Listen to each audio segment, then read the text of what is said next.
परिसीमन को लेकर के क्या एफसीआरए पर कोई बड़ी डील हुई है? क्योंकि 1,86,000 करोड़ रुपया जो सोनिया गांधी एंड कंपनी के बहुत सारे जो हैं एनजीओ ने विदेशी फंडिंग एफसीआरए के जरिए प्राप्त किया उनके अपने खातों में, अब ये फाइल जब मोदी सरकार ने खोली तो पता चला जितनी विपक्ष की मतलब पार्टियां हैं उनमें हड़कंप मच गया। और इस वक्त संसद भले ना चले, आपको बता दें संसद भले ना चले, लेकिन संसद में जो अलग अलग केबिन हैं नेताओं के, मंत्रियों के, वो ज्यादा चल रहे हैं।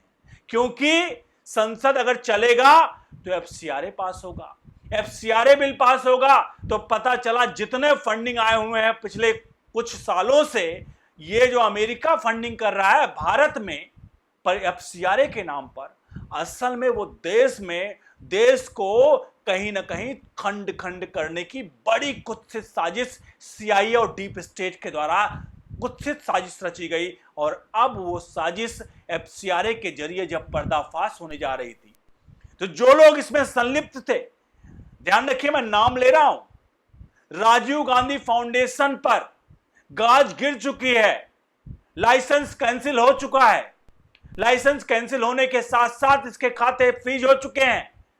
इसकी चेयरपर्सन सोनिया गांधी, ट्रस्टी राहुल गांधी और प्रियंका गांधी हैं। और ये पैसे एफसीआरए के जरिए आए थे इसमें एनजीओ में, इस वजह से इस पर कार्रवाई हुई। यहां तक भी कि चाइना ने भी इसमें फंडिंग किया था, जिसको लेकर के बड़ी सख्त कार्रवाई की गई है। अब जरा पूरे खेल समझिए इस पूरे मामले का, क्योंकि यहां इस वक्त सबसे बड़ा बिल जो था वो माने तो परिसीमन है। परिसीमन बिल एक ऐसा बिल है जिसे देश की दशा दिशा सब कुछ बदल जाएगी। क्योंकि परिसीमन आने से महिला आरक्षण का जो बिल है वो जो अधर में लटका हुआ था वो भी पास होगा, और महिला आरक्षण के साथ साथ एक देश एक चुनाव 2029 में मार्ग प्रशस्त होगा। ये जितने चीजें हैं वो एक के साथ एक चीजों में जुड़ी हुई थी। तो आखिरकार परिसीमन क्या होल्ड पर रख दिया गया है, माफ कीजिएगा एफसीआरए क्या होल्ड पर रखा गया है, जरा आपको दिखाते हैं पूरी खबर। अनुरोध करेंगे वीडियो के कमेंट बॉक्स में अपनी राय प्रतिक्रिया जरूर दीजिएगा और वीडियो को लाइक शेयर जरूर करेगा। इससे पहले मैं परिसीमन को दिखाऊं, जरा आपको दिखा देता हूं। 1,86,000 करोड़ का ये फंड आया है, वो फंड कब कब आया है और आखिरकार सोनिया ग्रुप में क्यों कह रहा हूं, क्योंकि भैया बहुत जो नाम थे एमनेस्टी, कई ऐसी संस्थाएं हैं जिसकी खबर हमने पहले भी की है। जरा आप एक बार देख लीजिए पैसे कब आए हैं, कितने 1,86,000 करोड़ आपके सामने है। देखिए एफसीआरए के तहत विदेशी फंड जो था, जिसमें वित्त वर्ष दिखा गया, एफसीआरए के तहत फंडिंग जो है लगभग कितने करोड़ का है, 2015-16 में 17,798 करोड़, देखिए लगभग ये अमाउंट है। 2016-17 में 15,329 करोड़, 2017-18 में 16,941 करोड़, 2018-19 में 16,526 करोड़, 2019-20 में 15,854 करोड़, 2020-21 में 17,058 करोड़, 2021-22 में 22,085 करोड़, 2022-23 में 21,289 करोड़, 2023-24 में अनुमानित है, एक्चुअल नहीं है, 21,083 करोड़, और 2024-25 में 22,963 करोड़ है। यानी कुल 1.86 लाख करोड़ 10 वर्षों में आए हैं, जिसमें 2023-24 का आंकड़ा अनुमानित है। ये जो मैंने आपके सामने आंकड़े दिखाए, ये आंकड़े, ये फंडिंग है जो एफसीआरए के तहत भारत में आया। इन्हीं फॉरेन कंट्रीब्यूशन, ये पैसा है फॉरेन कंट्रीब्यूशन का। और किस लिए आया सोचिएगा जरा, आपको बता रहा हूं, सोचिएगा जरा आपके दिमाग में। उसके बाद चलते हैं इस डील के बारे में, एक्चुअल जो पीछे खाने चल रही खेल उसके बारे में, एफसीआरए के बारे में बताऊं। ये जो 1,86,000 करोड़ रुपए आए वो अमेरिका ने दिया भारत में एनजीओ को, कि भारत की गरीबी दूर की जा सके, भारत में इंफ्रास्ट्रक्चर को डेवलप किया जा सके, भारत को विकास एनजीओ के जरिए भारत की जो जीवन स्तर उसको और मजबूत बनाया जा सके। अमेरिका कर रहा है, ब्रिटेन कर रहा है, चाइना कर रहा है, ऐसे देश हैं जो एफसीआरए के जरिए फंडिंग कर रहे हैं। कई मदरसे मस्जिदों को फंडिंग किया गया जो भयंकर तरीके से आतंकवाद के गढ़ बने हुए हैं। अब जरा समझिए, ये जो फंडिंग आ रही है, हम आतंकवाद की गढ़ को छोड़ते हैं, यहां की बातों को छोड़ते हैं, जरा आपको बता देते हैं अमेरिका के बारे में। जो अमेरिका फंडिंग कर रहा है, CIA और डीप स्टेट, जो अमेरिकी सरकार की सब्सिडी एक तरह से है। आज डोनाल्ड ट्रंप कहते हैं कि मैं 100% टैक्स लगाऊंगा, मैं 500% टैक्स लगाऊंगा भारत पे। डोनाल्ड ट्रंप भारत को धमका रहे हैं कि टैक्स लगा दूंगा तुम्हारे ऊपर।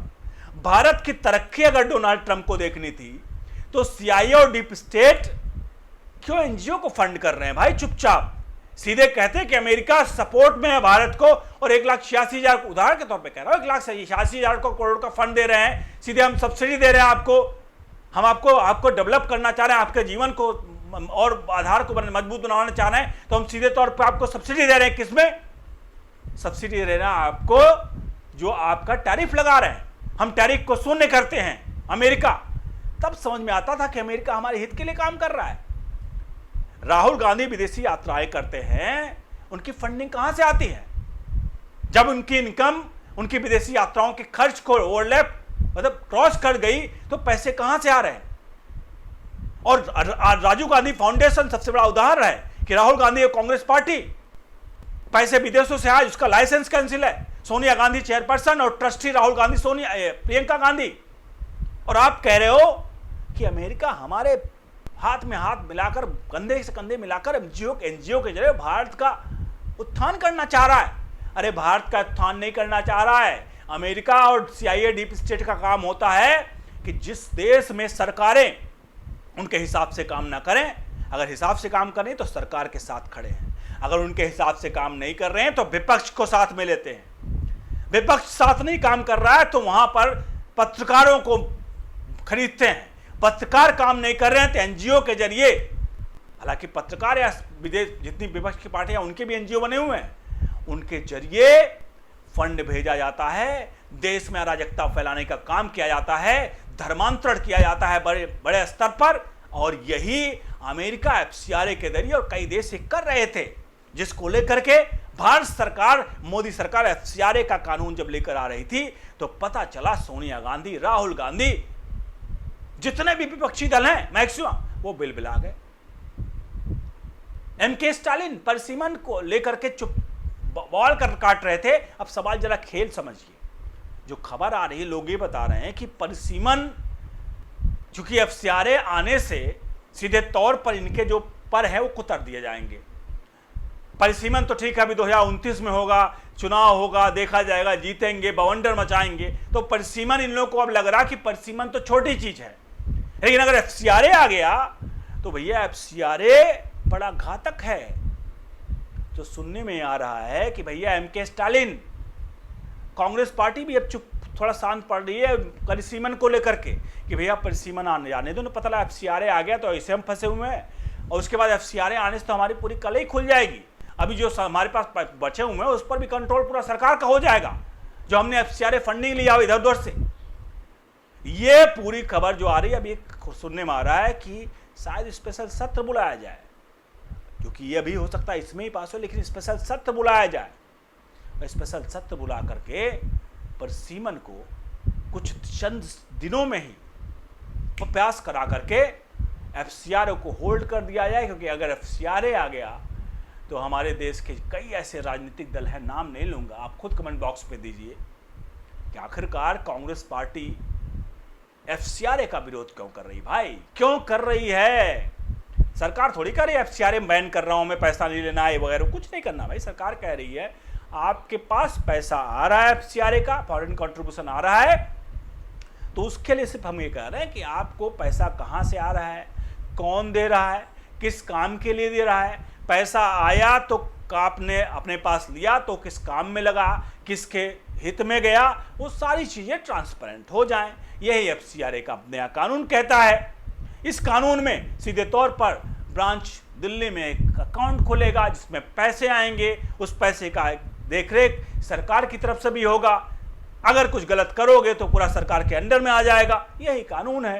तो इस कानून में काहे का डर भाई? जब गरीबी अमेरिका दूर कर रहा है, हमारे देश के 35 से 40 लाख NGO खुले बैठे हैं जो गरीबी दूर करने के लिए अमेरिका की मदद से भारत को गरीबी दूर कर रहे हैं। गरीबी किसकी दूर हो रही है अब समझ रहे हैं आप? अब इस पूरे प्रकरण पर आप समझिएगा कि अब सीआरए को होल्ड करने के लिए कांग्रेस पार्टी और एमके स्टालिन जैसे लोग हो सकता है परसिमन पर अपनी मोहर लगा दे। अब सीआरए को कहें, साहब मोदी जी आपकी पीठ बहुत मजबूत है, कृपया हमें छोड़ दीजिए, आप सीआरए वाला बिल मत पास करिए, परसिमन करा लीजिए, महिला आरक्षण दे दीजिए। कल को हम भी कहेंगे कि हम देश हित में काम किए, देखो महिला आरक्षण के लिए हमने परसिमन का साथ दे दिया। आपकी भी बल्ले बल्ले, हमारी भी बल्ले बल्ले, सीआरए को सिर्फ रोक दीजिए। तो ये है खेला भैया, क्या चल रहा है क्या नहीं चल रहा। लेकिन एक बात बता दें, मोदी सरकार कब क्या करेगी किसी को कुछ नहीं पता। ये राहुल गांधी, कांग्रेस, जो लोग आजकल कई आ रहे हैं, जो पत्रकार है, जो बाहर पत्रकारों कह रहे हैं अरे इस वक्त तो विपक्ष मोदी सरकार को उनके अनुसार, अपने अनुसार बैटिंग करा रहा, पहले से मोदी सरकार बैटिंग कराती थी। ये लोग इतने बड़े भोले हैं, वे बैटिंग करा रही होती तो राज दराज हारते नहीं जाते। तुम्हें पता चला तुम बैटिंग कर रहे हो जिस पिच पर, पता चला वही पिच उन लोगों ने पहले से बना के तैयार करके छोड़ी हुई है। आपको लग रहा है आप उस पर बुलडोजर थोड़ा समतल करके प्रयास कर रहे हो कि आपकी पिच है। असली पिच तो यही है कि वो तुम्हें अपनी पिच पर ला करके थोड़ा बहुत तुमसे कहीं डिपेंड करो, हम तुम इस पर बैटिंग करें। असली बात यह है कि ये पूरा क्लेम मोदी सरकार का ही खेल रहा है। उन्हें पता था एफसीआरए पे तो ये लोग गिरेंगे ही, इसलिए परसिमन के साथ एफसीआरए वाला पैकेज चटकारा लगाया और देखो अब क्या चल रहा है खेल कि अब एफसीआरए को, क्योंकि सीधे तौर पर बलि का बकरा बनने से अच्छा है भैया किसी तरह से जान बच रही तो बच जाए। बने रहे न्यूज इंडिया के साथ। बहुत बहुत धन्यवाद।